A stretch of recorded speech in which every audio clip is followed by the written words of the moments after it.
الحمد لله رب العالمين وبه نستعين على أمور الدنيا والدين وصلى الله على محمد وعلى آله وأصحابه أجمعين. أما بعد، قال الله سبحانه وتعالى في القرآن الكريم: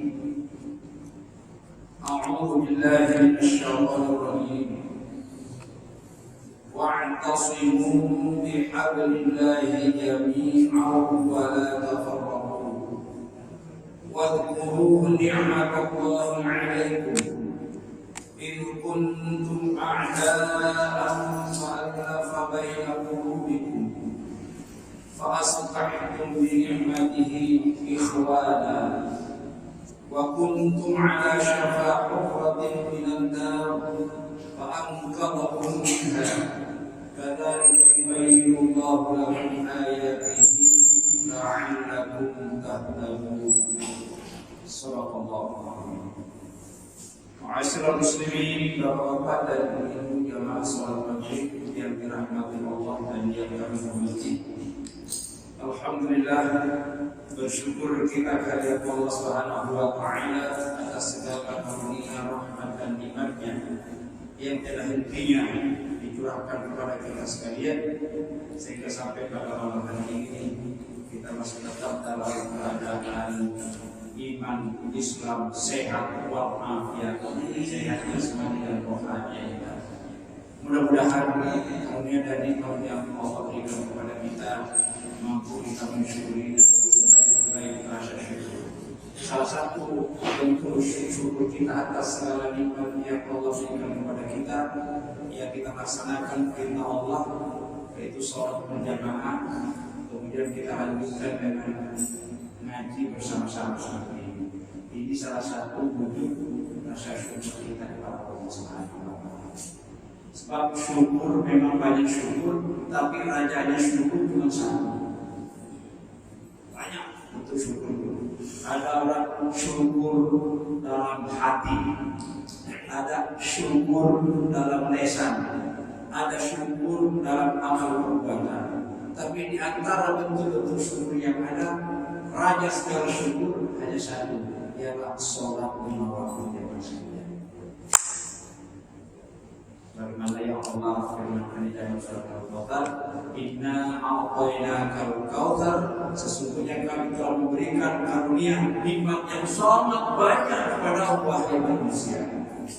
Maka bagaimana caranya kita berterima kasih dan bersyukur kepada Allah? Fasholli li rabbika wanhar. Hendaklah kamu sholat karena Tuhanmu, wanhar, dan hendaklah kamu berkorban. Jadi bentuk syukur itu dua. Syukur dengan bentuk fisik, sholat.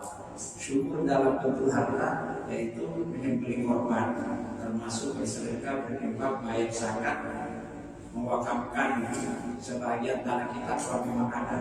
Semuanya adalah beberapa bentuk syukur atas yang disebut dengan ibadah maliyah, beribadah secara harta.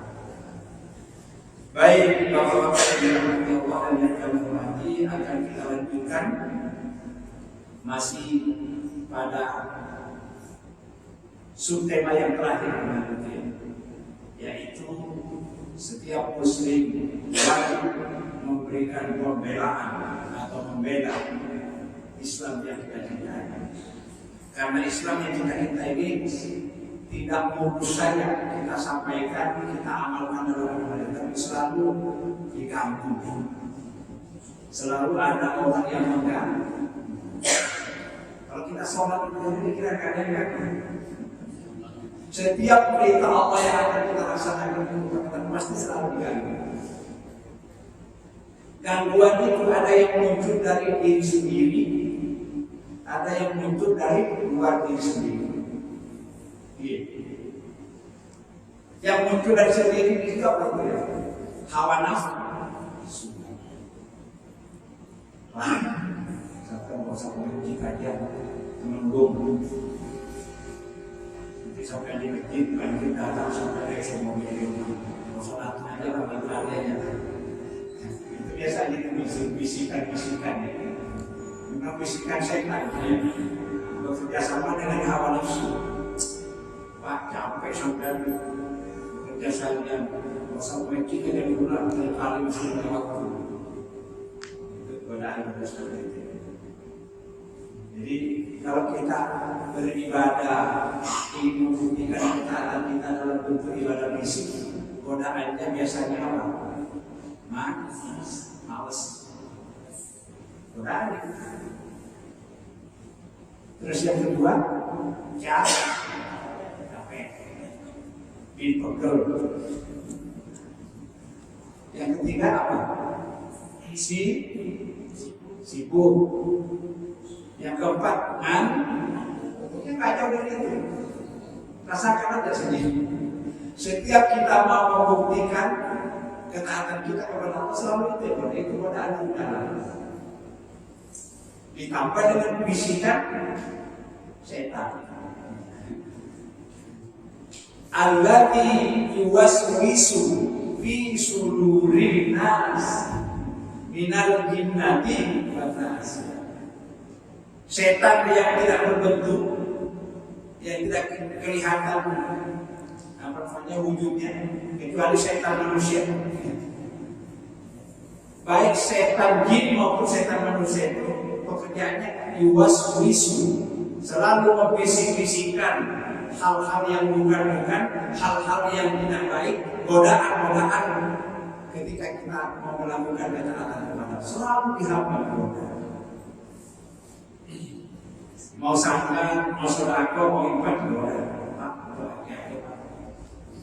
Ya mesti terasa ya. Saya lihat kalau Jumatan itu pasti yang duit yang dimasukkan ke kotak infak itu dicari yang paling kecil jumlahnya. Padahal di sampingnya orang yang 100 ribuan, saya ribuan ya.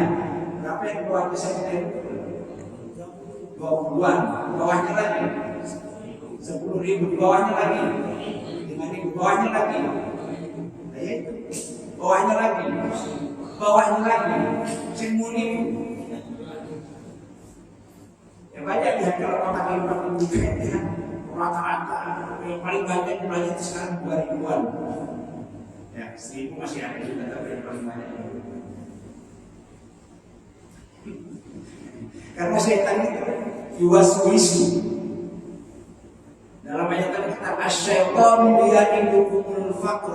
Setan itu di setiap kamu mau berbuat baik, mau bersedekah, mau berinfak, selalu membisik-bisikkan, Pak, waktu hati-hati Pak, mau nanti dari belakang. Banyak-banyak, mau nanti jadi bakir, jadi miskin, dari belakang saya. Ciri-cirinya orang kaya ikhlas itu biasanya kalau ingin berinfak, sakunya dia. Tandanya nggak ikhlas.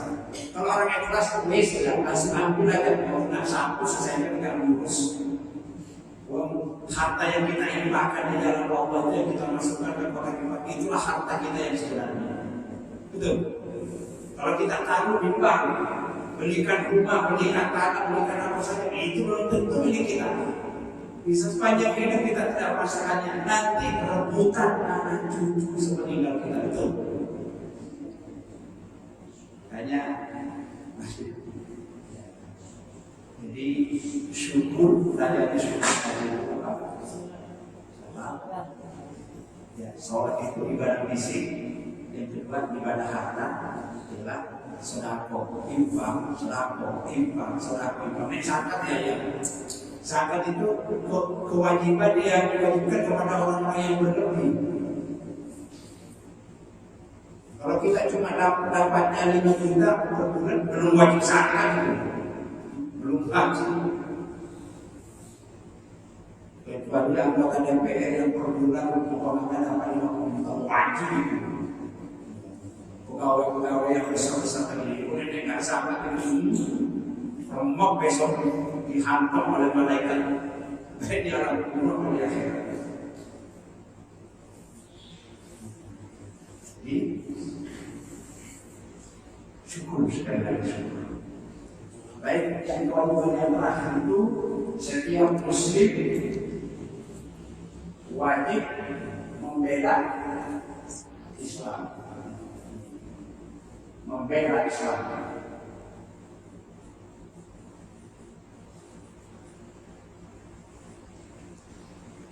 Membela Islam dan sendiri umat Islam.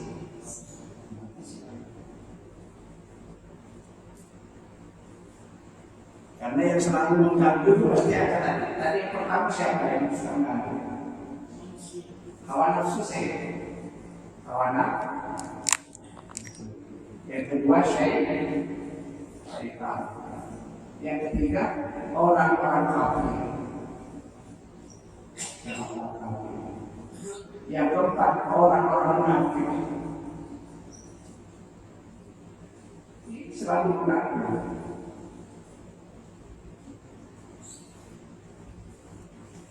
Ya. Al-Quran dilecehkan. Nabi Muhammad, Nabi kita digambar dua kali kaku hina-hina gitu. Kan banyak penelitian yang di luar sana maupun yang ada di Indonesia. Terus umat Islam dianggap jadi kalau ada orang tua adu robot itu kamu provokasi itu walaupun keluarnya mengusut itu setan setan itu kan gatel, nggak senang kalau orang Islam itu hidup saling bersaudara, saling tolong menolong bersama-sama. Setan nggak senang. Baik setan ini maupun setan manusia selalu mencari cara bagaimana supaya kita bentrok, supaya kita berharap, supaya kita berantem. Itu pegawaiannya saya ini. Jadi cara setan menggoda seperti ini, maka kita kalau tidak berhati-hati, maka ajaran Islam, tatanan kehidupan Islam yang kita cintai, yang barangkali mulai dari kakek nenek moyang kita sampai kepada kita itu nanti suatu saat di Indonesia ini bisa hilang namanya. Karena musuh-musuh Islam yang bernama orang kafir dan orang munafik itu memang tidak senang melihat kalau Islam itu tetap ada. Apalagi kalau Islam itu maju berkembang, nggak senang. Sebab Islam itu kan anti kezaliman. Islam itu anti korupsi, maling. Islam itu anti permusuhan. Islam itu anti tipu-tipuan. Islam itu kalau mereka adil itu tidak senang Islam. Apabila Islam itu maju, ajarannya berkembang, jelas orang-orang yang seperti itu merasa kebakaran jenggot. Besok kalau Islam, aturan Islam diterapkan berjalan, nggak ada yang mau, nggak ada yang ibu-ibu, nggak ada yang mendolimi.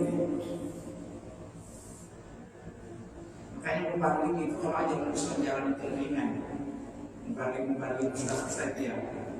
Walaupun nggak terlalu cerah, ya sholat baik dengan segininya.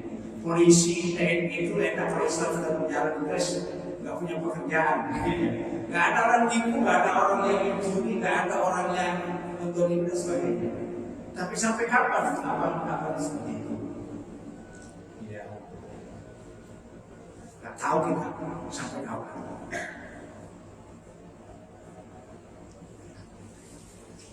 Maka kalau kita ingin melakukan pembelaan terhadap agama yang kita yakini, terhadap Islam yang kita cintai, terhadap kitab suci Al-Quran yang kita jadikan doa, terhadap Rasulullah SAW yang kita jadikan sebagai sebagai pembimbing, sebagai penutup, sebagai imam dalam kehidupan kita ini. Tidak ada cara kecuali ketika bersiap-siap untuk melakukan pembelaan. Semakin ke belakang nanti semakin orang semakin Islam diadakan. Jangan dikira kita depan kita semakin coba bandingkan aja anak generasi kita. Bandingkan dengan bapak-bapak dan kita sendiri dengan anak kita. Sekarang rajin mana mungkin bapaknya rajin mungkin ibunya rajin mungkin anaknya. Bapaknya pinter ngaji, ibunya pinter ngaji anaknya. Bapaknya akur-akur bersaudara bertetangga anaknya. Itu menunjukkan bahwa semakin ke belakang semakin.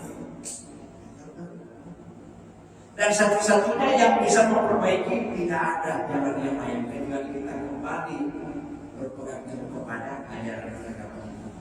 Maka tadi ayatnya mana ini? Lengkapnya.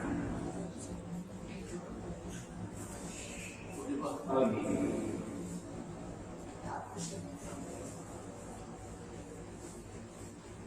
Bagaimana caranya ketika Islam diganggu, ketika Islam dihinakan, ketika Islam dilecehkan, supaya orang-orang Islam itu minimal bikin gak terlalu berani, maka tidak ada cara lain kecuali kita umat Islam ini harus bersatu padu, bersatu. Maka tadi firman Allah yang saya bacakan, yaitu Quran surat ketiga ayat 103. Yang saya bacakan bunyi ayatnya, A'udzubillahi minasyaitonir rajim, wa'tasimu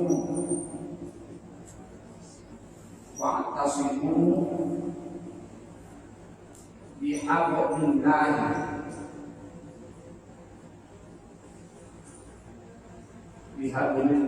jami'an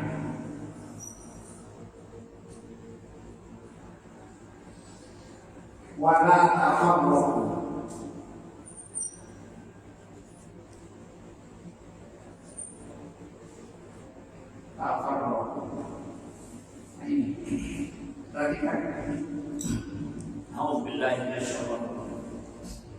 واعتصموا بحبل الله جميعا ولا تفرقوا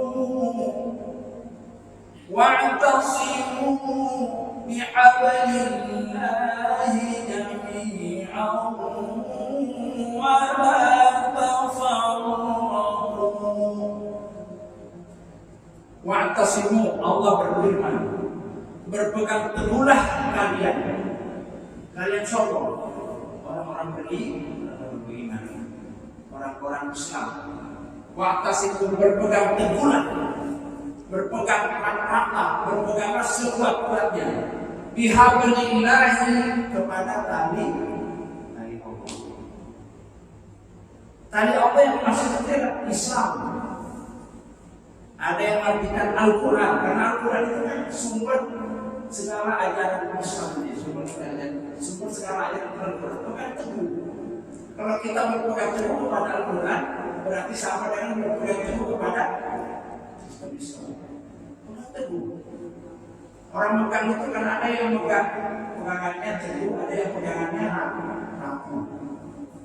Jangan yang rapuh, nanti kita bisa jatuh. Berpegang kuat Islam. Gak usah mencari sistem yang lain selain Islam. Nggak diterima dan tidak akan sempurna. Karena ajaran Islam itu yang sangat masuk akal. Al-Quran itu kalau kita kaji masuk akal, nggak ada yang bertentangan. Kalau ada mengatakan Al-Quran bertentangan akalnya, nggak saya kata. Berpegang teguhlah kalian. Jami'an.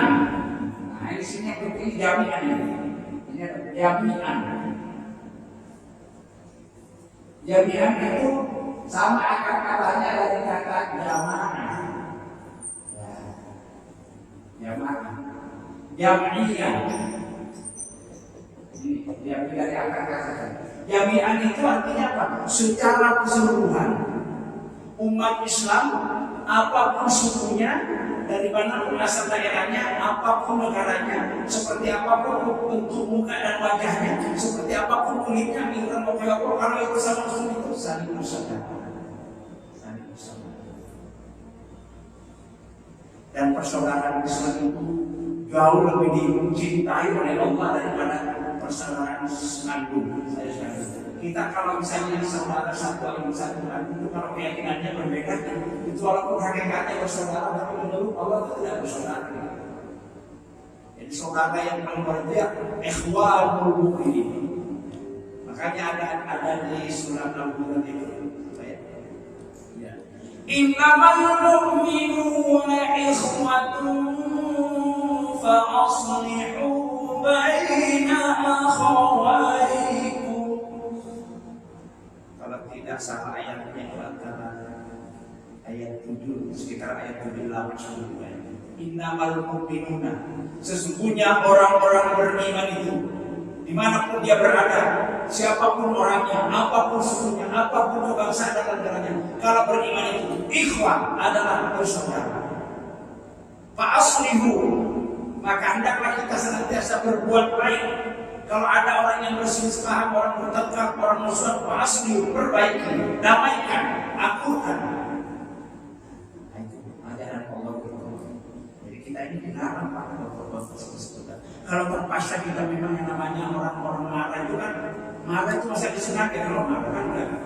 Biasanya marah itu ya, marah itu biasanya datangnya sepenuh kaum tiba-tiba. Masa kalau mau hati-hati saya mau marah ya salah. Nek marah ya marah. Biasanya marah itu kalau perasaannya tersinggung, wah itu marah. Hak-haknya kita ambil. Seperti kita di jalan raya itu, kalau kita lurus kayak gini, tiba-tiba ada yang mau kayak gini, itu kan salah, dia marah kita. Karena haknya orang diambil, terus nama baiknya di sini pasti marah. Kalau ada orang kalau begitu dikit-dikit marah, ya orang sehat itu. Orang hatinya nggak sehat. Atau ada orang-orang yang dikit-dikit singgung, dikit-dikit ngambek, dikit-dikit marah, nggak sehat itu. Yang biasa-biasa itu biasa. Kalau orang kan mengganggu pasti nggak marah. Tapi kalau kita diganggu pasti. Nabi kita diganggu, Tuhan kita serta diganggu. Ya. Ajaran yang kita tulis itu pasti marah. Kalau nggak marah itu dipertanyakan ini. Tadi sini. Karena kita ini pasti diganggu. Tadi sudah kita sebutkan orang-orang yang mengganggu maupun termasuk nafsu. Setan itu bisa mengganggu. Maka bagaimana caranya menghadapi gangguan, terutama gangguan yang datangnya dari musuh Islam? Perintah Allah sini kita disuruh berpegang teguh kepada ajaran Allah, jauhi yang semuanya. Kata-kata jaminan sini kita diperintahkan untuk bersatu, berjamaah, al-jamaah. Maka al-jamaah itu kalau diterjemahkan itu banyak artinya. Al-jamaah itu bisa berarti berkumpul. Bisa berarti bersama-sama. Bersama-sama. Bisa berarti bersatu. Sholat jamaah, apa artinya? Sholat jamaahnya sholat bersama-sama. Berkumpul. Kalau kita berkumpul itu bersama-sama. Rasulullah memberikan tafsiran terhadap ayat ini di dalam hadisnya, al-jama'atu rahmatun. Al-jama'atu rahmatun. Rahmatun. Sebaliknya, wal furqatu. Wal furqatu adzabun. Adzabun. Apa artinya? Al-jama'atu, orang yang selalu bersama-sama. Al-jama'atu, orang yang suka senang berkumpul, baik di masjid maupun di luar masjid. Tapi perkumpulannya perkumpulan dalam hal yang taat kepada Allah. Bukan berkumpul bareng-bareng ngomong menjadi begitu. Perkumpulan yang memang diperintah oleh Allah. Al-jama'atu, orang yang suka bersatu, orang yang menjaga persatuan. Rahmatun, senantiasa Allah akan mencurahkan rahmatnya kepadanya. Senantiasa Allah akan menurunkan kasih sayangnya. Itu kalau menjaga persatuan, menjaga kebersamaan, suka misalnya kumpul-kumpul, terutama kita berkumpul jadi masjid Allah. Karena memang masjid dibangun itu adalah sebagai tempat berjamaah, tempat berkumpul. Masjid itu tempatnya kita membentuk persaudaraan. Mula-mula kita kenalan, kalau sering lama-lama kita merasa saling bersaudara. Kalau kita saling kenal, saling merasa bersaudara, ono opo-opo jadi ringan. Betul. Berat sama dipikul. Nah, berat sama dipikul, ringan sama dipikul. Kalau kita bisa. Itu persaudaraan kebersamaan akan muncul dari masjid. Kalau orang jarang ke masjid, susah. Sudah jarang ke masjid. Kalau ada perkumpulan misalnya di kampung, warisan, misalnya acara-acara pengajian, ya, apapun dan sebagainya itu, atau mungkin kumpul-kumpul ngurusin kampung, ngurusin RT, ngurusin RW, jarang kayak gitu. Yakin nggak punya problem ya, akan terisolasi sendiri. Betul. Kadang-kadang Allah undang mobil kan di kampung semua ini. Kadang-kadang nanti kalau mati, kadang-kadang orang bilang semua yang kalau tidak mau kumpul-kumpul, tidak mau bersama-sama, tidak mau bersatu. Maka perintah bersatu, perintah bersama-sama, perintah berkumpul itu termasuk salah satu perintah Allah. Berjamaah itu hukumnya adalah wajib. Lawan kata dari berjamaah adalah firqah. Firqah atau furqah. Furqah itu artinya berpecah belah, bercerai-berai, berantakan. Kalau tidak bersatu namanya apa? Kalau kita tidak bersatu namanya apa? Berpecah belah. Ada kasar, berpecah belah itu pasti berantakan ya. Berantakan itu nggak bisa kenal. Nggak bisa kita berantakan. Di sana musuhan, di sana musuhan, di sana musuhan. Akhirnya dunia ini terasa sempit. Mau ke sana diisi, mau ke sana diisi, ya. Keadaan musuh.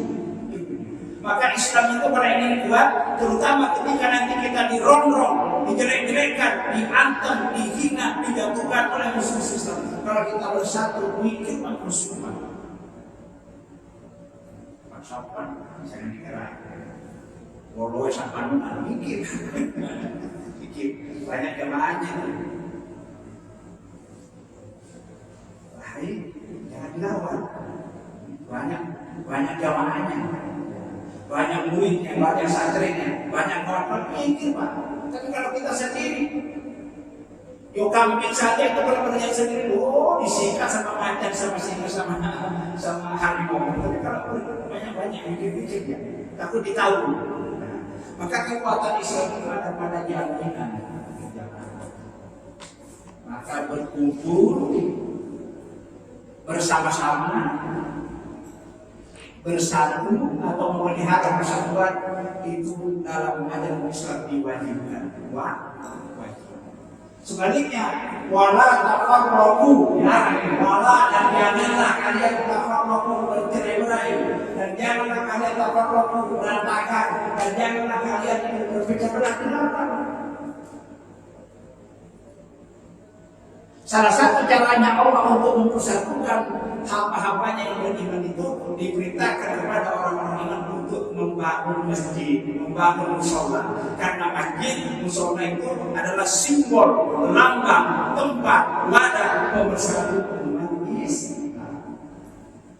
Banyak kan masjid lagi, ada masjid tingkat kecamatan, masjid apa namanya? Ada masjid kampung, masjid jami, masjid besar, masjid agung. Kalau masjid agung itu biasanya milik pemerintah provinsi. Kalau masjid jami itu biasanya milik kecamatan. Kalau masjid raya itu biasanya di kelurahan, tempatnya namanya. Ini nanti apa namanya? Itu kan memang besar. Tapi masjid besar jamaahnya nggak ada masuk agung, berdosa juga itu kan. Dosa kalau orang Islam melakukan itu? Dosa. Sholat sendiri di rumah ya nggak sempurna sholatnya. Kata Nabi, la sholata li jahil masjid illa bil masjid. Itu ulama berbeda-beda pendapat mengartikan. Ada la sholata li jahil, tidak ada sholat bagi orang yang bertetangga dengan masjid, rumahnya dekat dengan masjid tapi sholatnya normal. Tidak ada sholat. Ada yang mengatakan tidak sah sholatnya. Ada yang bilang la sholat tidak sempurna sholatnya seseorang apabila rumahnya berdekatan dengan masjid, tonggoan memang kita sholatnya di rumah. Kecuali kalau lagi sakit, yang lain-lain. Nah, sehat itu sholat di rumah. Karena orang yang sering ke masjid itu merupakan tanda-tanda ciri-ciri iman yang benar. Ciri-ciri iman yang benar itu mondar-mandir ke masjid. Pulang pergi masjid, pulang pergi masjid. Kalau kakak nggak ke masjid rasanya kangen, gimana kangen? Kalau misalnya beberapa kali kangen ya. Kangen kepada Allah atau kangen kepada sesama jamaah. Dua-duanya. Kangen banget. Kalau kita bagaimana kalau kita ketemu nasi? Assalamualaikum warahmatullahi wabarakatuh. Ribut kabar alhamdulillah dalam keadaan iman dan Islam. Ribut kabar alhamdulillah dalam keadaan sehat, dalam keadaan taat. Alhamdulillah banyak tolong kita yang sudah lumpuh nggak bisa apa-apa. Ya, mau pipis saja tidak bisa apa-apa. Boleh ya? Alhamdulillah. Makanya jaminan disuruh bersama. Orang kalau tidak bersama-sama, tidak suka kumpul, tidak mau bersatu, berarti cuma dua hidupnya berada di sini. Namanya firqo. Firqo itu artinya berpecah belah.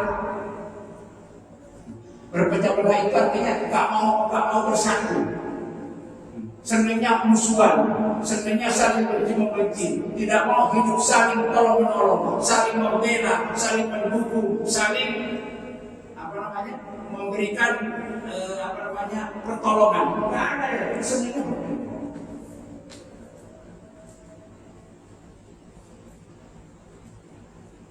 Bersatu padu itu hukumnya wajib, nggak ada ulama yang membantah seluruhnya. Berbeda belah umat Islam itu hukumnya haram.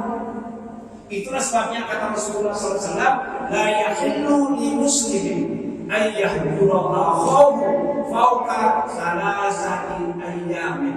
Tidak halal bagi setiap orang-orang Islam, bagi setiap orang-orang beriman bertolak belakang dengan saudaranya lebih dari 3 hari.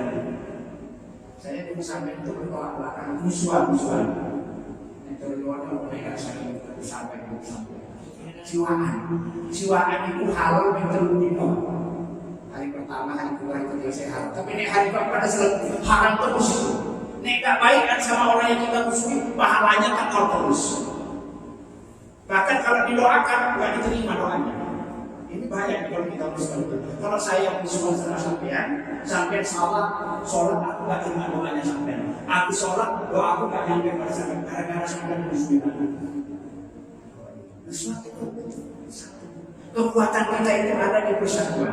Jadi kalau kita bersatu, ada orang mau mencoba-coba menghina Islam, menghina Nabi kita, menghina kitab suci kita, menghina Tuhan kita, mengganggu harta kita, mengganggu keluarga kita, mengganggu jamaah kita, mengganggu organisasi kita. Kalau yakin, ditahu. Jadi yang pertama, ketika kita diganggu, ketika kita diacak-acak, ketika musuh-musuh Islam itu ingin memporak-porandakan Islam dan umatnya, maka tidak ada cara yang harus dilakukan kecuali kita menjaga persatuan, menjaga persaudaraan, menjaga kebersamaan. Dalam bahasa Quran yang disebut al-jamaah, terdapat pada kata jami'ah. Wa'tasimu bihablillah, wa'tasimu, berpegang teguhlah kalian bihablillahi, kepada tali Allah. Yang dimaksud tali Allah itu ialah ajaran Islam. Orang Islam itu Tuhannya satu, nabinya satu, kiblatnya satu. Betul.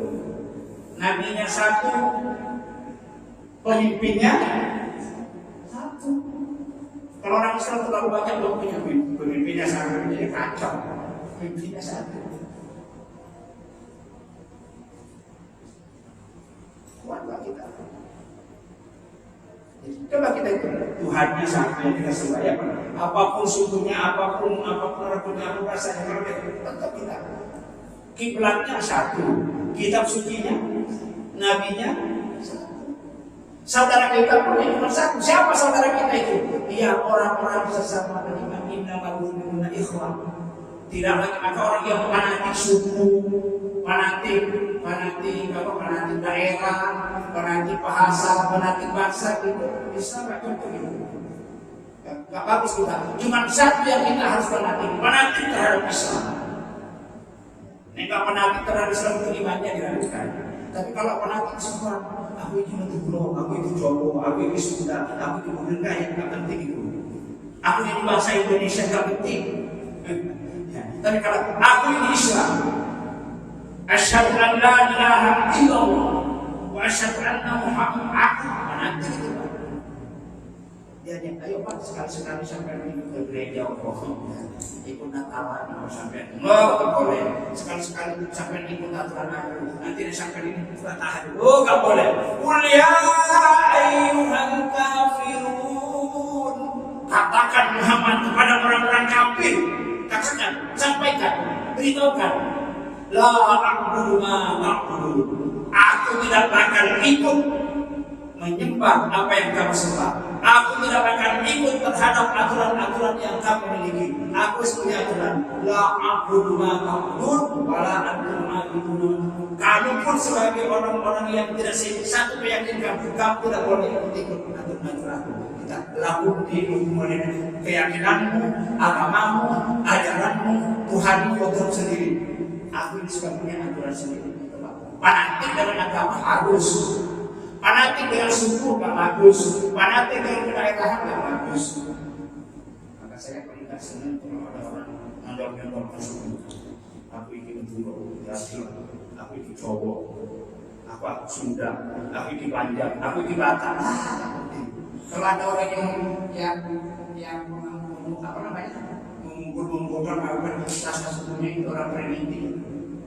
Kita ini sudah main modern ya. Bahasa Indonesia ini sudah modern. Kalau ada senuman itu berarti bagus tinggal di Papua sih. Jadi pedalaman sana. Papua juga kalau sudah yang tinggal artinya belum terbuka ini. Kita ini sudah modern kayak gini. Cek fanatik suku, fanatik daerah, fanatik bahasa, nggak penting. Tapi jangan juga tidak penting bahasa Jawa, tidak penting bahasa Sunda, kan begitu terusnya. Fanatik semua. Memilih ketua tabir, nggak boleh nih, pegang turo nggak boleh. Memilih pengurus besar, nggak boleh nih Joko, nggak bisa ya. Orang itu bisa ada aturannya, nggak usah lagi melihat sukunya apa, berarti sekolahnya apa, yang penting memang mampu, betul Pak ya. Kayak ngurusin masjid itu ya nggak perlu orang-orang pintar-pintar namanya, yang penting mampu. Kalau menurut saya pengurus masjid itu syaratnya cuma 3. Satu, memang memiliki kemampuan, tapi nggak perlu pinter-pinter kayak kiai gitu ya. Yang penting rajin ke masjid dan paham tentang masalah-masalah ibadah saja. Misalnya syarat-syarat umumnya sholat, kalau sebelum imam wani itu surat nanya itu mempunyai kemampuan itu. Yang kedua harus memiliki kemauan. Yang ketiga ada waktu. Banyak orang kalau nggak dipasang dari pengurus masjid marah, padahal orangnya nggak pernah ke masjid. Kapan kebagiannya? Setahun 2 kali. Tapi kalau dipasang terbang, aku pengurus masjid kami, masjid raya apa ini? Pasti itu mahal. Tapi nggak tahu ke masjid. Diundang sama orang nggak pernah datang. Saya kadang-kadang begitu. Dulu pernah saya jadi ketua takmir di masjid dari Papua di Papua. Pengurusnya sama, hampir 50 orang. Karena di situ ada pengurus saya yang saya takmir. Saya kebetulan ketua takmirnya.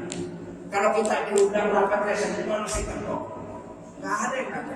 Tapi ketika habis masa pengurusannya dari masa takmir, murid-murid dia. Apa ini? Saya kira ini mestinya sampai pengurus masjid, atau tidak ngurusin masjid. Ini berarti pengurus masjid ngurusin pengurus yang pas. Masa pengurus mau ngurusin masa pengurus sama ngurus.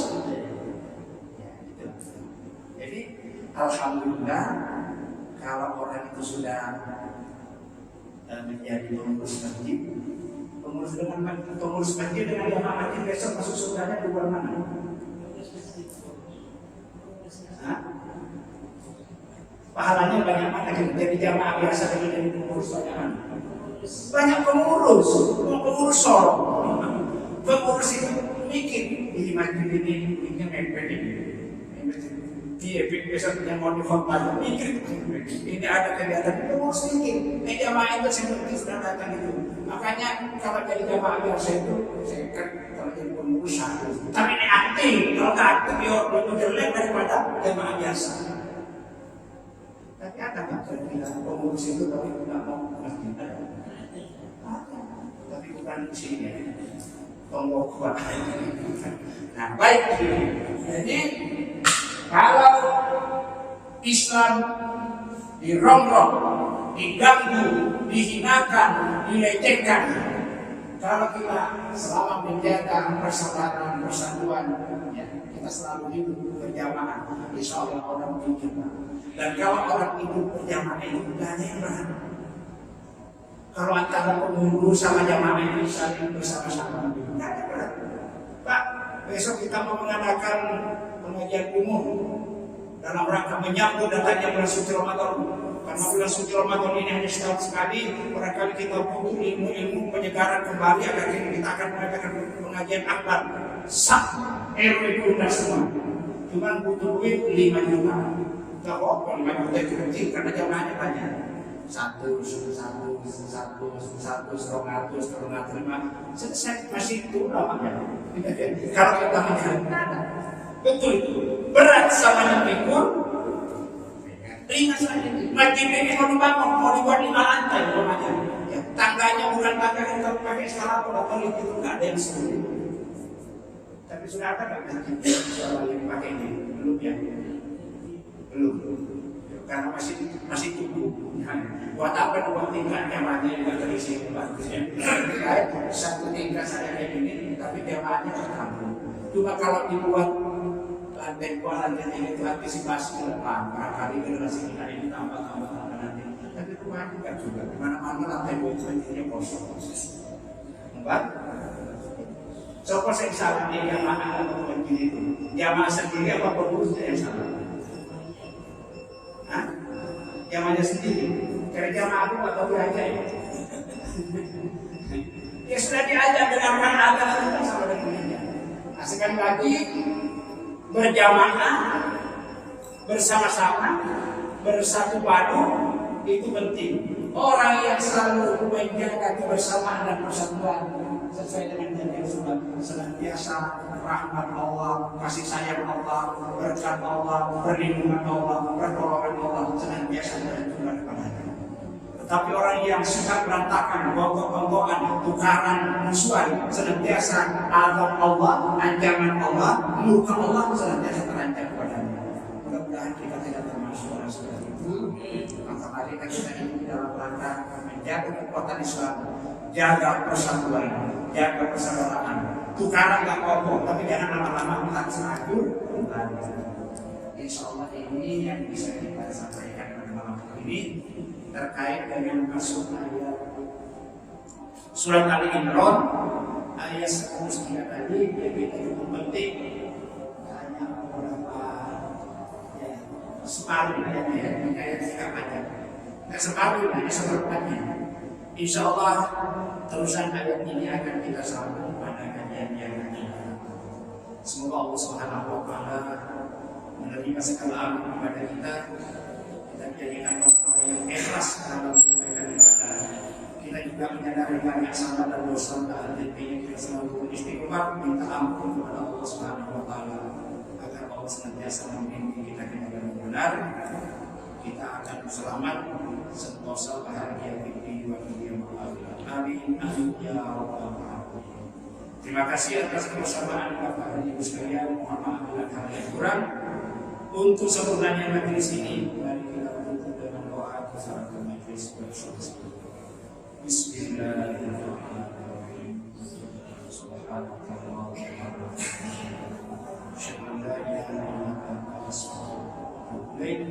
Walhamdulillahirabbil alamin. Assalamualaikum warahmatullahi wabarakatuh. juga